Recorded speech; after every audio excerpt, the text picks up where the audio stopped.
Good morning. I'm Lindy Blevins, and I'm filling in for Justice Sarwowski, who is sick this morning. So if you'll join me, please lift yourself in spirit, however is most comfortable to you, praying or meditating, however you prefer. We thank you, O Creator, that you call your people to worship you and to serve your purpose in this world. We praise you for the gift of creativity we have received. We praise you also for this diverse faith among peoples of the earth. We give thanks that no matter what we believe, our writing can speak to the souls of others. Blessings to you all.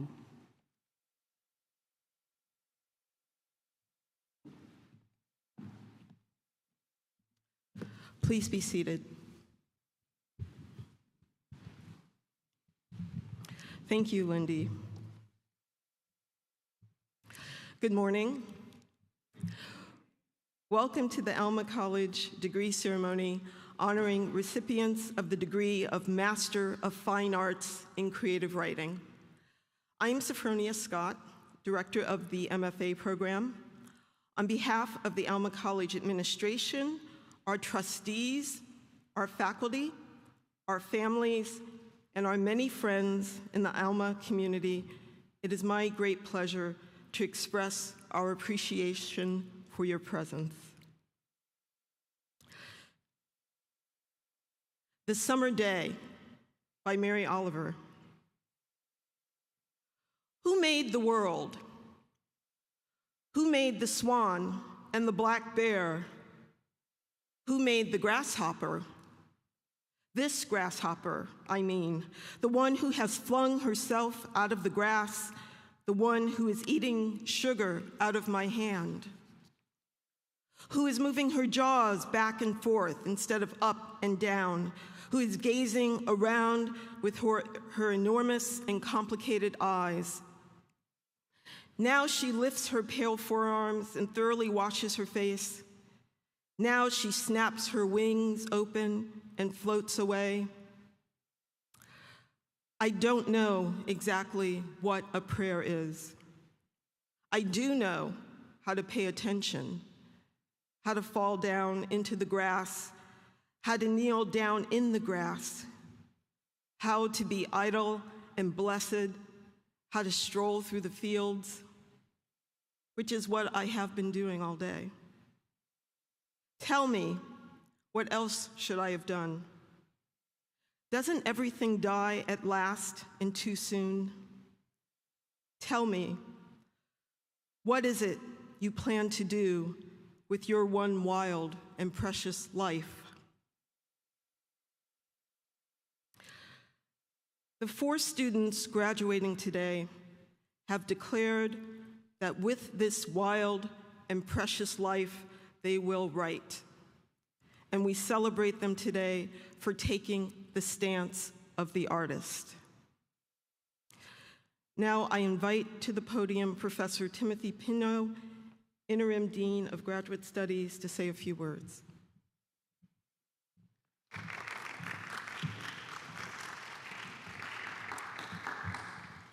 Good morning. Okay, if we're going to be artists, we don't say good morning. Good morning. Good morning. Thank you. Welcome, graduates, faculty, staff, friends, family, supporters. This is a momentous day. You're about to get a terminal degree, which means it might have killed you, right? I say that because I have one. I have an MFA. Mine's in theater. I was trained as an artist. And I will tell you, I'm thrilled to be here because the world needs more artists. The world needs a place, needs more people who can create a place where there's a world other or more or different than the world we inhabit. Because all artists have one thing in common. We attempt to communicate a vision of something that is greater than the sum of its parts. Our work becomes art when the words we put on a page become greater than the words themselves. And you've decided to take that path. I think that's beautiful. And I think that's wonderful, and I congratulate you for it. It has helped me, even though I no longer live in the world of the theater, very much. The way I was trained as an artist informs every fiber of my being and every decision I make, and it has helped me tremendously. I would like to ask you to do one thing. We're artists, so we do things a little bit differently. Take out your cell phones, you graduates. You got them? Pull them out. They made you not bring your cell phones? All right. All right. So here's something you have to promise me then. Before I put the hood on you, you got to promise me this one thing. When we finish the ceremony today, you take 5 minutes and you text someone who helped you get through this to say thank you. Simple text, just thank you. You don't even have to say anything more. Promise? All right. I'd like you to ask you to do one more thing. Would you four please stand? And would you give your faculty a round of applause for all they've done for you?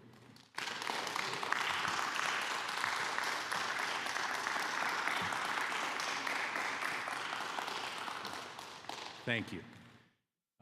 Faculty in the arts are sometimes well, right now they're an endangered species, but it is a passion for those of us who teach in the arts. We do it not for the pay, but because we believe in it. So today is a day of celebration. Today is a day of ending and a day of beginning. Today is a day in which you say, I have done this, but it doesn't define what I have been, it defines how I move forward.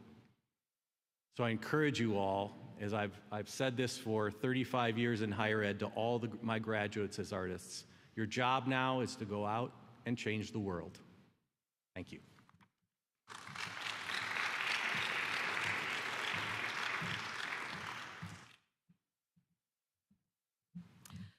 The graduates will now come up to do their student presentations.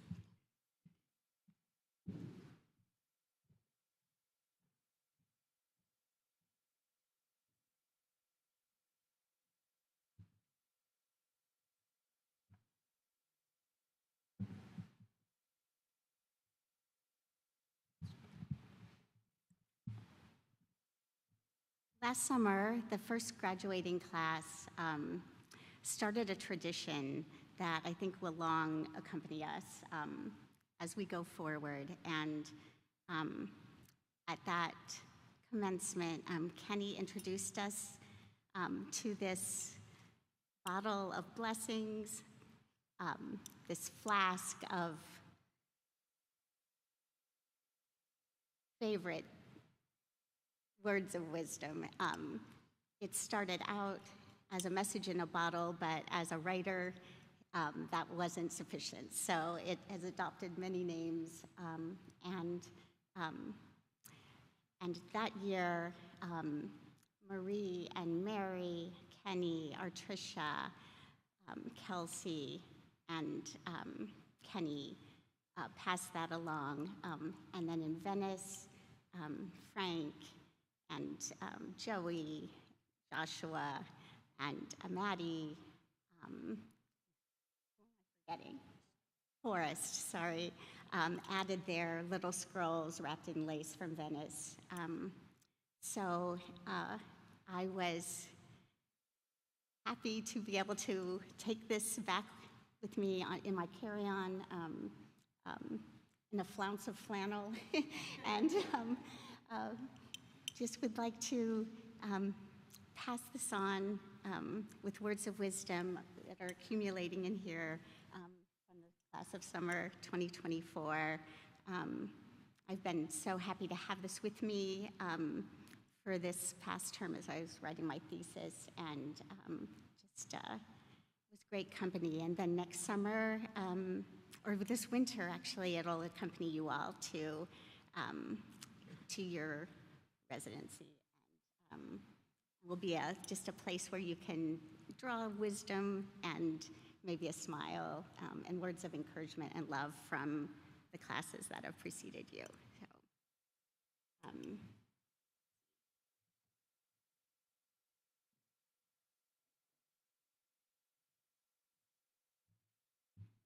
my little scroll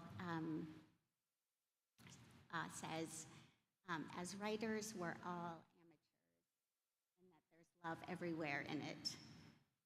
little riff on a film from Tracksmith.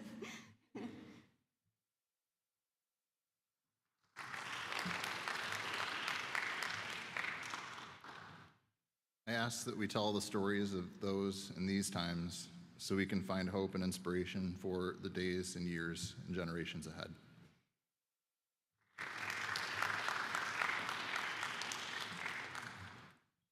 Never let anyone tell you you're not good enough, not even yourself.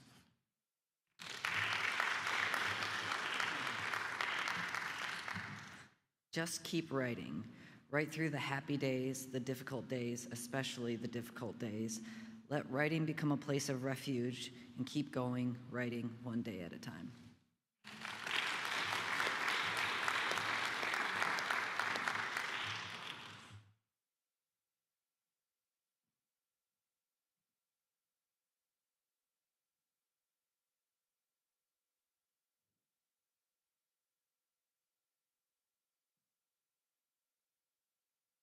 Can't forget this part. So now we pass on this jug of wisdom, and unanimously we couldn't think of a better person to take the jug to pass it on to the next graduating year than Mary Bishop. Wait, hold on. An incredible writer, and it just seems fitting that a jar with such capacity should go to a human with such capacity.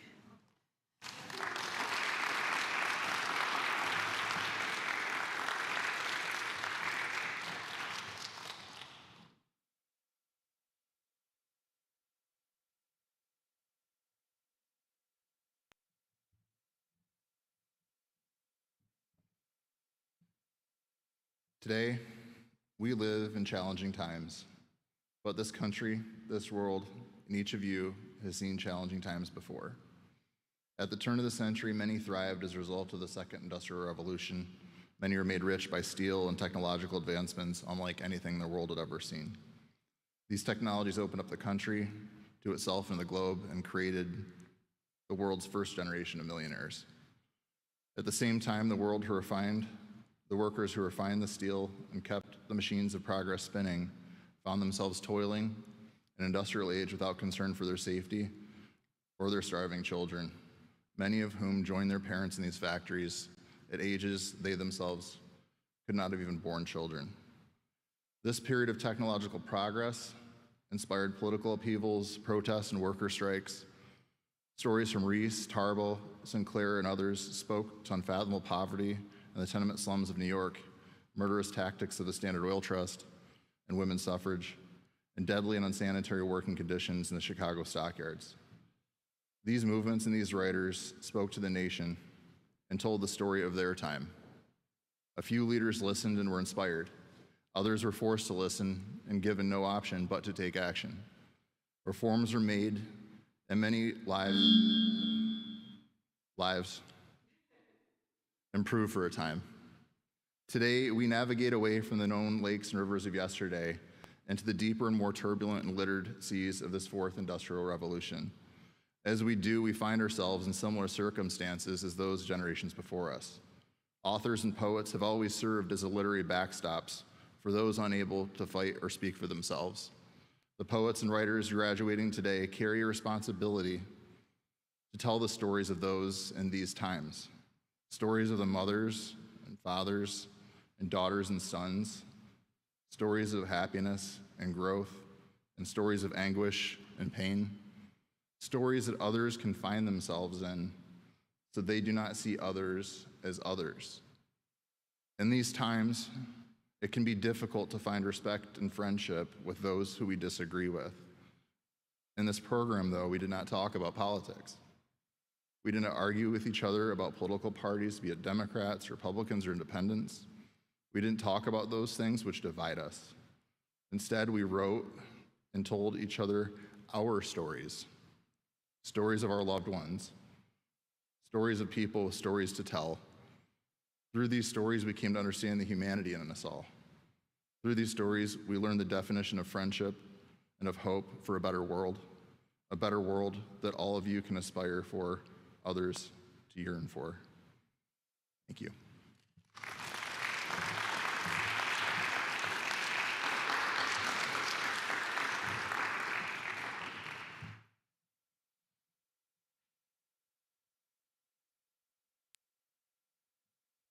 bubble. I hang in air, thought balloon in a graphic novel above your head.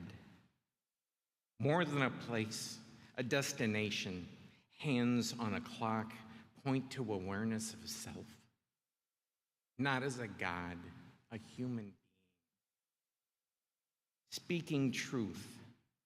Below me, share existence. Laughter from a friend. Coexisting, words on a page in space. Behold, creation beats in your fist. Heart as valid as gold. Text rich with soul that is nourished yesterday, today, tomorrow. Black ink vessel, dip the pen. Tap into me. Together as comrades wrapped tight in bonds of steel, wrought and rolled. Race your lines. Right the wrongs like pink paper hearts torn to shreds lying in a pile of confetti, of desire, pain, and dreams for all to see. I am language, deepening understanding with knowledge.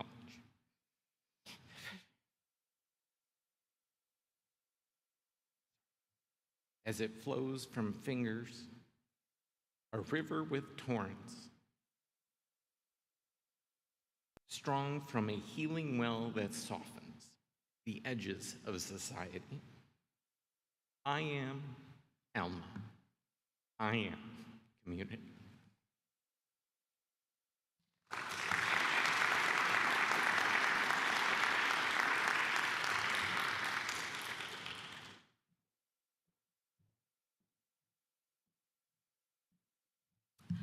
I now invite to the podium MFA faculty, Dr. Donald Quist, who will introduce our speaker.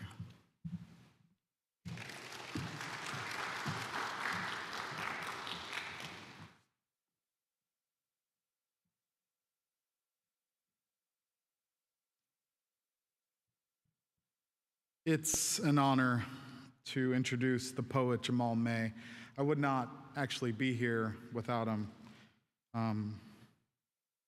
Some years ago, in the shadow of the Green Mountains of Vermont, Jamal May said to me, "If fear was my fuel, it's fossil fuel, and I've been burning up my planet.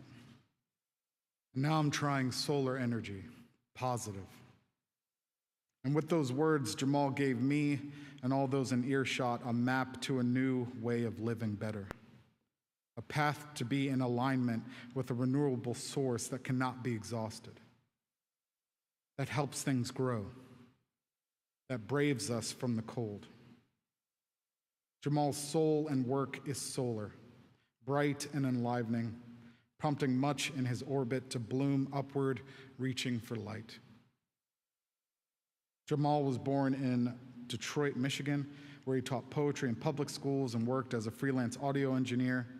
He's the author of The Big Book of Exit Strategies and Hum from Alice James Books.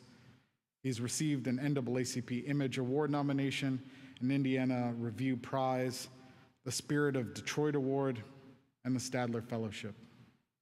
Jamal's poems have appeared in the New York Times and Best American Poetry, and he's a graduate of Warren Wilson's MFA program for writers. And we are so glad to have him here. All peoples, please welcome the poet, Jamal May.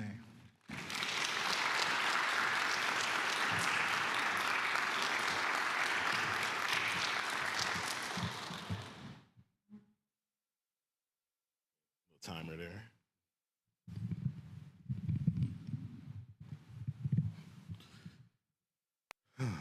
Good morning.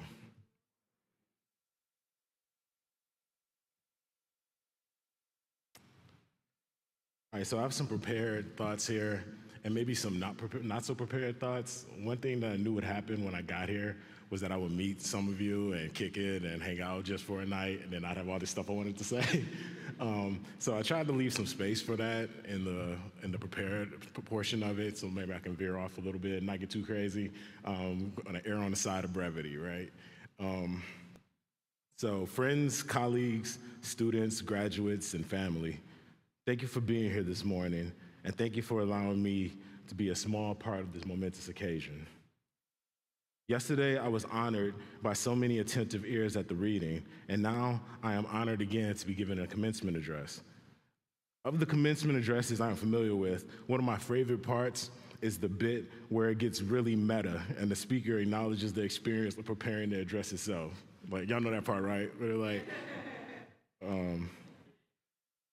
so this is that moment. I am no different from them. I too was delightfully bewildered to receive the request from Stefania and had my, "Are you sure you're asking the right guy?" moment. Then had that moment again. And a couple more times until I woke up in the middle of the night to rewrite this intro. A question that arises when speaking to graduate students is, what wisdom do I have for the wise? Because at this stage in your writing life, you are wise. The wisdom was hard-earned through the balancing act of living life while living the art. You have written the poems, essays, stories, and theses. You have worked one-on-one with those who started their gardens just a bit earlier and offered their sage advice. What more could I offer up here at the end of one journey and beginning of another? What I hope to offer is a lens through which to see your path going forward. The lens chosen at a given time alters the possibilities allowed by the mind. Early in my writing life, I settled on the lens of the mechanical. This allowed me a way to examine the machinery of life with all its switches and lights and lines of code. I could see government systems in pieces of interlocking priorities, gatherings of people as communities of factories churning out the human experience. This was a useful lens at the time. It did, after all, give me scaffolding for my first book and several award-winning poems. I already thought of poems like William Carlos Williams did, as little machines, and the world, seen as a complex device, rang true to my brain. But eventually, I began to wonder about natural systems, rivers and deserts and forests, and of course, gardens. They seem to get a lot done without being in too much of a rush. And now I've become wary of the many mechanical gardens we find ourselves frequenting, and I wanted to give you that warning as well. The day-to-day grind of life can become a tangle of mechanical vines, and if not careful, that machinery can overtake you. And I admit to finding myself tangled in mechanized branches often. And this is one of those parts, right, where you write something that gets close to the point, but then you have a conversation like me and Derek had yesterday, and you kind of want to say a little more about that. So just thought about the breaking down of a mechanical garden. When you build things out of machinery, they tend to not have a lot of give. There's not a lot of wiggle room inside of them. And I want to warn you about getting caught up in building things as mechanical as I once did. Because once that one gear goes loose, when it shakes free, the whole machine will grind to a halt. And this is what got me more interested in natural systems, because I wanted to know what happens in a system where failure is the expectation and not the huge thing from left field. So there are many types of gardens to attend to: flower gardens, vegetable gardens, etc. But I want to use the word as a general catch-all for special biomes where humans grow things for other humans. So farms and orchards are in the mix too. If words can nourish parts of people, it is valuable to think about where the food is coming from and how we nourish what nourishes. So I was thinking about farm to table when I wrote that, or like these movements to eat locally. They're deeper than just the tip of that iceberg of eat locally. There's like kind of a whole thing that like goes beneath that. But the idea of eating locally is about knowing where your food comes from and why that would be important. And so I want to talk a little bit about strawberries, right? Because I don't like strawberries as much as I like strawberries. Let me make sense of this.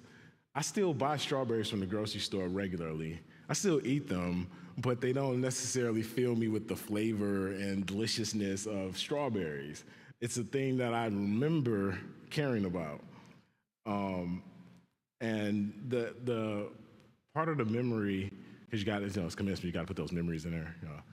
Part of the memory that resonates with me is a guy outside yelling, "Fruits, vegetables, fruits, vegetables."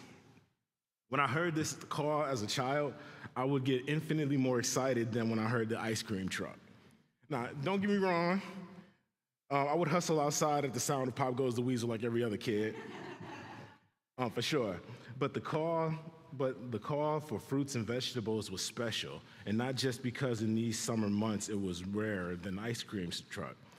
It was because of the strawberries. Strawberries purchased for me by Miss Glover, the lady down the street that sometimes watched over my siblings and I while my parents both worked overtime shifts at a factory. Nothing on earth tasted like the strawberries sold by that guy. I only knew him as the old man with the fruit truck. I used to think this was just nostalgia doing what nostalgia does. You know, all the dance moves were better, the movies felt more real, and all the fruit and vegetables were just infinitely more delicious. That was until I went strawberry picking. The first strawberry I ate with my friend flooded me with memories of the fruits and vegetables guy, and it occurred to me that these had been grown differently than what I could buy from a grocery store. I had heard of these mythical fruits and vegetables that were grown with a suspicious additive called love, but I hadn't really put much thought to the notion. What I didn't know as a strawberry-loving child was that growing with love means growing with attention and intention alike. Like writing, there was a lot of work that was invisible, yet evident in the taste. So much of the work you've done in this program has been invisible to the naked eye. Only in studying your creative work could one hope to glean any sense of the hours that have been put in. And one way to nourish work is the work itself. And this is another meta moment, because I went back and forth on whether to include the next part, because it's a poem. And I thought, was that indulgent to read a poem? But then I thought, they brought a poet out to do the address. This had to be at least a 50-50 chance that it was gonna happen. And I'll talk a little bit about why I chose to read the poem as well. It's a short one called I Have This Way of Being. I have this, and this isn't a mouthful of the names of odd flowers I've grown in secret. I know none of these by name, but have this garden now, and pastel somethings bloom near the others and the others. I have this trowel, these overalls, this ridiculous hat now. This isn't a lung full of air, not a fistful of weeds that rise yellow, then white, then windswept. This is little more than a way to kneel and fill gloves with sweat so that the trowel in my hand will have something to push against, rather something to push against that it knows will bend and give and return as sprout and petal and sepal and bloom. I read this poem because it compresses much of what I think into a small space. And that's what we do as writers. We take the big vastness of the world and we crunch it down into a little ball, roll that ball around, wrap it in aluminum foil, put rubber bands around it, and send it off into space, all right? Or sits in a drawer, either one. But I also read it because I like it. I actually like that poem. And I implore you to learn to like your work. This is a way we nourish the garden that nourishes gardens. It's all too easy to disrespect the work we put in by dismissing the value of our own writing. Self-deprecation is a strong force among writers, and that must be set aside to some degree to find what we like about our writing. Without being able to enjoy aspects of our own work, editing can be a nightmare. My engineer-style approach to editing can only go so far if I don't have a sense of what I want to see built. And I like the gardener in me because he doesn't need to see the end of the process to enjoy the making. I encourage you to wander around your poems and stories like they belong to someone else. that someone else is really cool and will let you make whatever alterations you want. Through this lens, you can become a guest in your own garden and see it anew.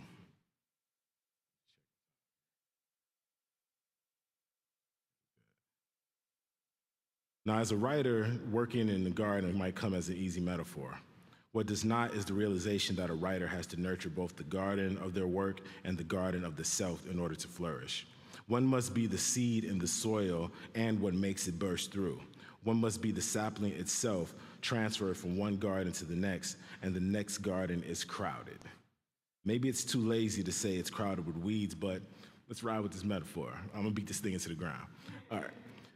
So I wanted to add 3 things. Last night when I was doing the reading and talking to some of you, I realized there was 3 things I wanted to add to the mix here, which are 3 roles of nourishing. I want to be like I noticed that being able to give some kind of advice is really helpful when we're closing out in these big moments.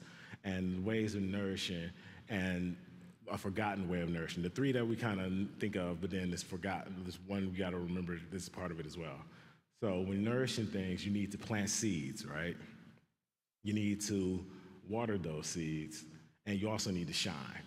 So you need those 3 elements. The planting of seeds might manifest as reading, nourishing your mind with the work, with the best work you can get your hands on. Trust your homies, like the people that you like what you vibe with. So trust the friendships that you make here and take those reading recommendations seriously. Those are little bags of seeds being handed to you. Someone says, like, have you read such and such? They're like, hey, I got a bag of seeds. And put those in your ground, in your soil. Watering, that's gonna be doing the sitting down and doing the work, like getting the poems written, writing the essays, writing the stories, the actual churning out of that material, that's you putting water into the ground. You always gotta water that garden like that. But remember, we're nourishing a garden that nourishes a garden. So you wanna know what that analog is for your personal life. Like nourishment through friendships, through familial gatherings, through music, through these other things that aren't writing but are so necessary to it. And the 3rd thing is shining. This can be hard for a lot of us. Shining may manifest in reading your work. That could be a scary part of the process, I've noticed, even for people that have gone through the rigors of a graduate program. They get to the end and go, wait, I gotta read this to people? And that's you shining. That's you shining a light on those seeds that were planted, the work that comes before you, and being a part of that greater story that we're all telling together. So the 4th one that's kind of can be forgotten when we're talking about nourishment is cutting. Removing things, the weeding. Like I said, we're gonna ride this metaphor. Like I said, the sapling that you become is being planted in a new garden. That garden is completely overrun with weeds. But I got a note on here about the weeds. The weeds that spring up are part of our biome. They manifest as appointments, phone calls, emails, familial and friendly obligations. But what may feel like the byproducts of life are the life itself, even when they are inconvenient to the process of making art. They are what the art is made up of. Ignoring weeds will let them sap life from other places in your garden, but they need not be addressed with malice. What grows is what grows. You decide what to keep and what to remove. There will be relationships that must be let go of, hobbies that might be divested in. Keep the overall project of the mind, and you will find it easier to trim where necessary. So, nourishment is also, like a bonsai tree, nourishment is also cutting, when you have to remove parts of a thing in order for the rest of it to grow. And this could be really hard. And I feel like in some way you're clipping branches when you graduate from a program like this. A lot has been made of the scaffolding that a program provides, this ability to talk to people that you don't have to explain yourself to. So much of it is you start with that barrier of just having to explain yourself. Where I tell people is, it's like being a chess champion. You know, for people that play chess, like, it's amazing. People don't play chess, like, it doesn't matter. Like, they know they're chess champions in the world, but they don't necessarily know what you do. But to be around people that know what you do in their hearts, it's a nurturing, a natural experience. And you might feel some growing pains with cutting away some of those branches. But the thing that's there is what is still a part of that biome. You're still that human garden that all those flowers like nurtured and fed into. All right. And here's why the lenses, like I said, I want to give you a lens. Here's why the lenses and metaphors we choose matter. Back in my more mechanical days, there were no weeds, only glitches in a system I had built. A living system has room for disruption while a mechanical system usually does not. Those glitches compounded and eventually broke my world. This is for the parts of you that want to break and shut down. This is for the factory in you that wants to be burned to the ground. Don't be a rigid mechanical garden like me. Be a garden that you might nourish be a organic garden that you might nourish what is aching with good music, good conversation, good books, and good art. But know that these might not be enough. You must be open and alert to the new so that what changes in you can find its nourishment too, because you will change. You will catch a blaze, and the soil will be nourished by the extra carbon created in that process. Maybe I'm weird, but I find comfort in the fact that things are expected to die in a garden.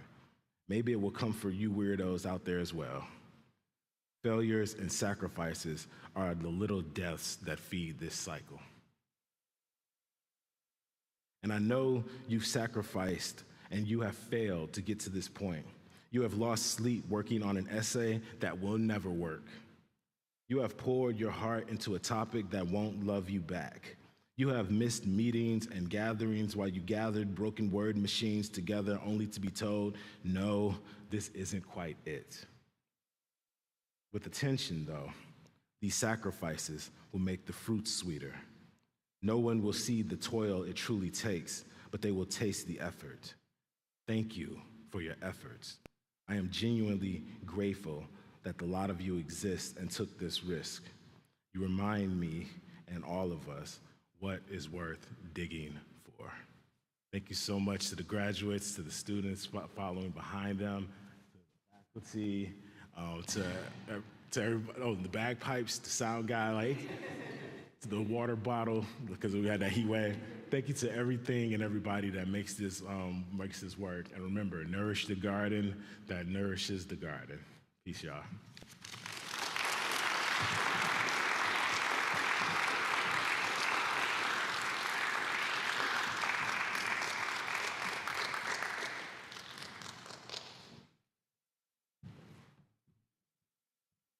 Sophronia, will you join me? One of my favorite memories here at Alma College in the MFA program was taking a fly fishing trip in Dr. Vivian's fly fishing workshop. I watched Sophronia cast her fly line with grace and elegance that was stunning. And it occurred to me that this is the way she guides us and runs this program, with grace and elegance. Sophronia, on behalf of the graduating students, I'd like to present you with this. May it serve as a reminder of the lives that you've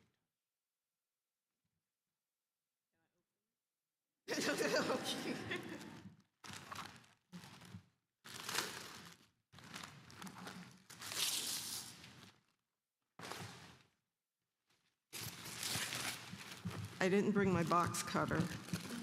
I left it in my office. Okay.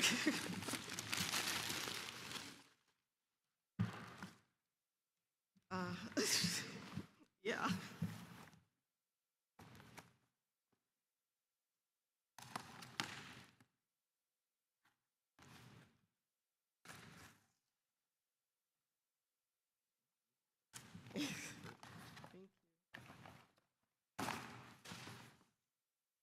I'm almost afraid to look. Oh, it's the Osable River, which is where we go fishing when our workshops here go fishing.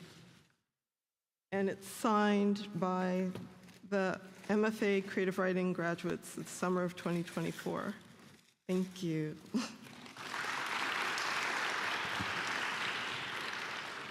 I love this.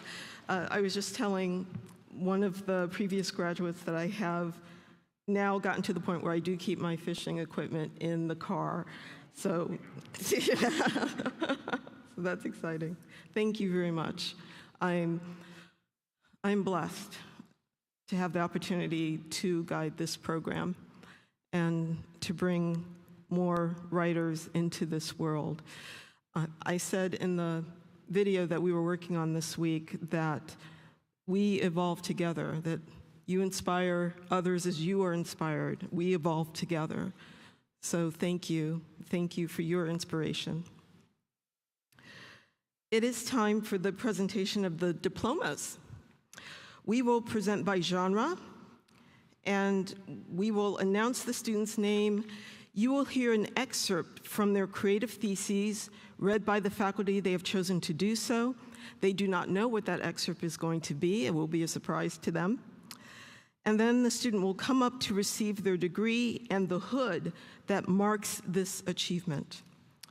The first will be read by the genre of creative nonfiction, read by Matthew Gavin Frank, and Professor Pino will perform the hooding. Thank you.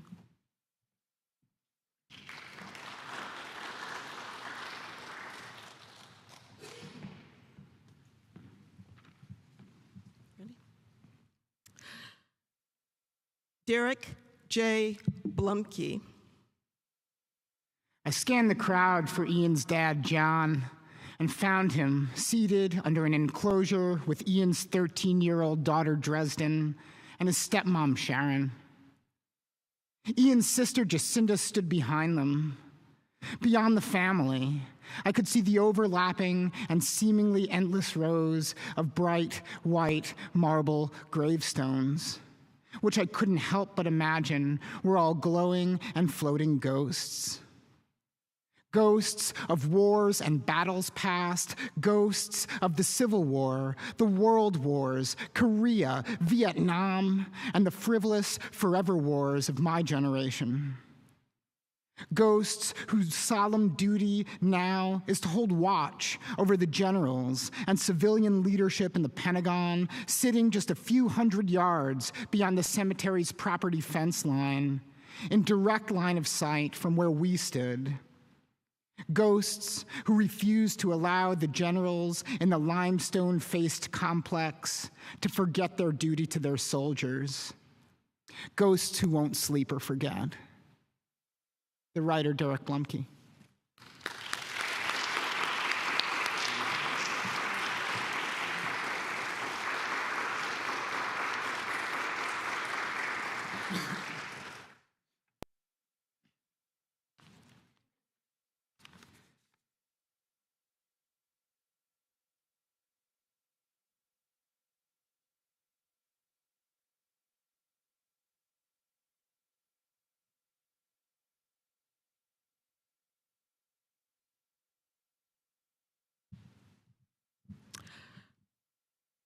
Cash Whitney.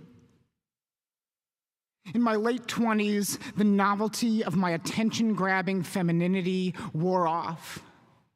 The attention I'd received and the men I'd attracted were all the same, again and again.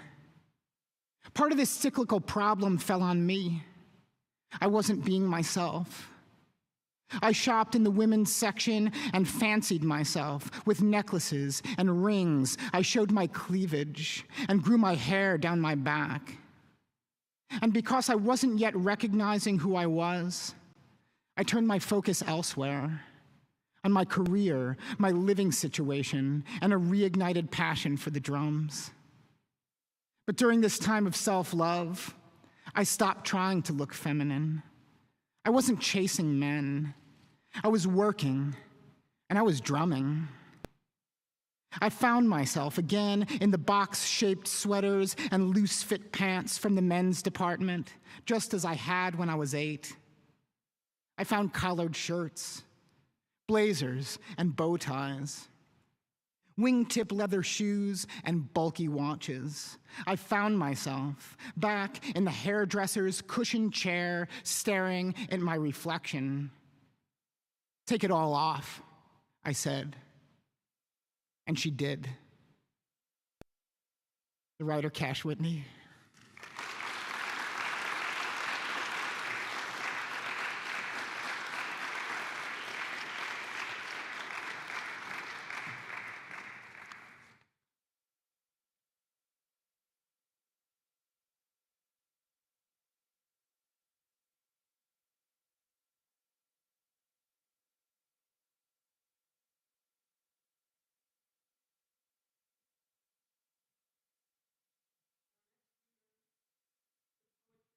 Benjamin Garcia.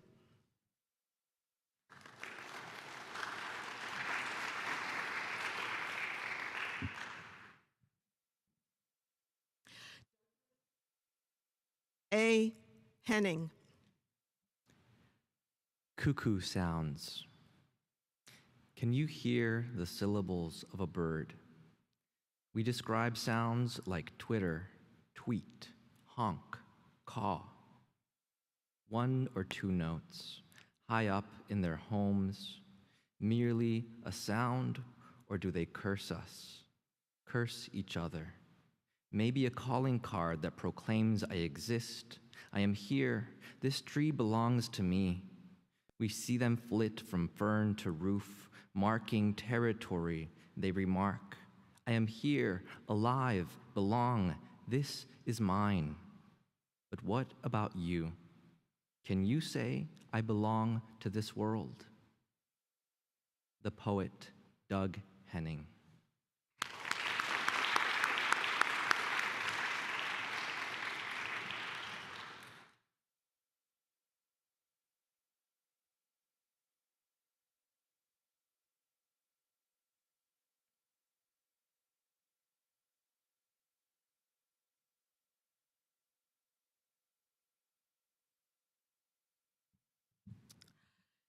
Deborah Lynn Yeager. Caged. 20 years on, and I still remember her ribs. Sometimes even now, I'll hike up my shirt in the mirror and look for mine. I'm not proud of this ossification.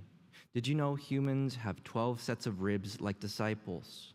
The first 7, termed true, are attached to the sternum, image of ship's keel at vaulted ceiling's apex, threaded with attendant staves, barrel, basket, or boat, said to shelter, believers in some echoing nave, but arguably capsized, I would contend in accord with ribs false and floating, numbering 8, 9 through Judas.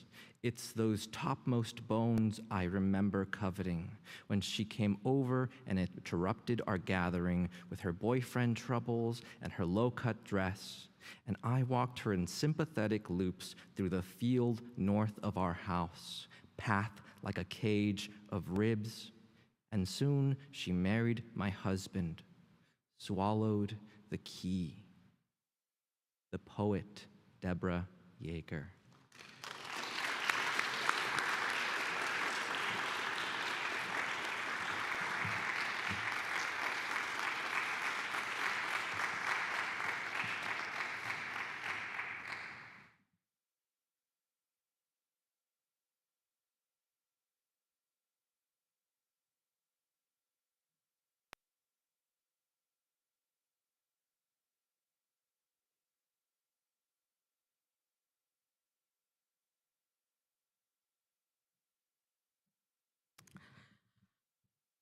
Okay, this is the moment when the tassels turn from the right to the left. Welcome to the world of being at the Master's MFA. You have your Master's of Fine Arts and Creative Writing. Congratulations.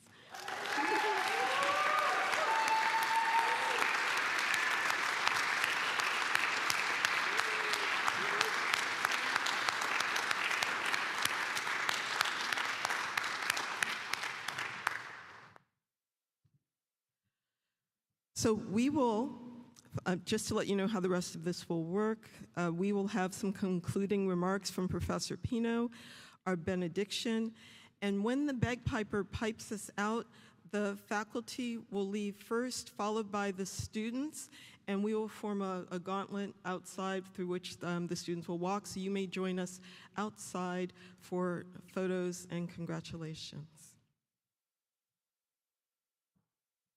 I invite Professor Pino for concluding remarks.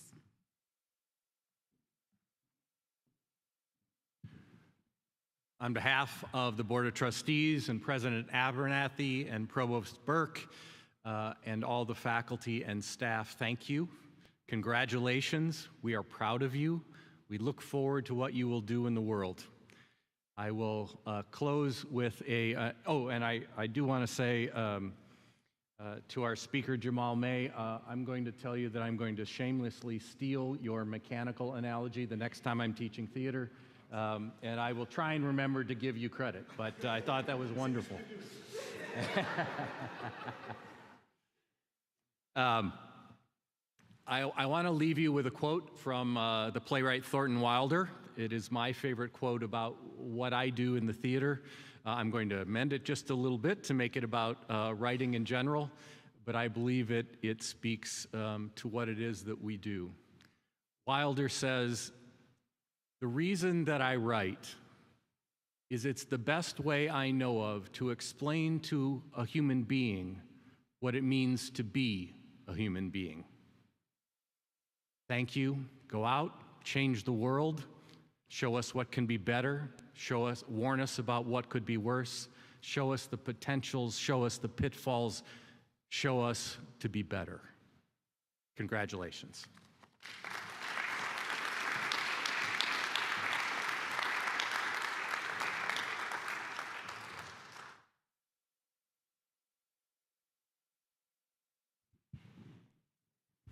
There is an old tradition that when it rains on a marriage, the universe is sending blessings of abundance. So we'll join with the universe today, as it's kind of misty and rainy, to wish our graduates abundance and fruitfulness in their work and their personal life. So will you join me in this benediction? Today, you go out into the world, knowing yourselves perhaps better than ever before. We pray for each of you the knowledge, skills, and creativity and insight gained through this education may be used for the good of humankind. Please, God, help this class of graduates be inspired to believe in the goodness of life, even when faced with challenges. As we commence with our lives, may we grow even more grateful and wise, and in times of both trust and turmoil, may we always continue writing. Peace to all.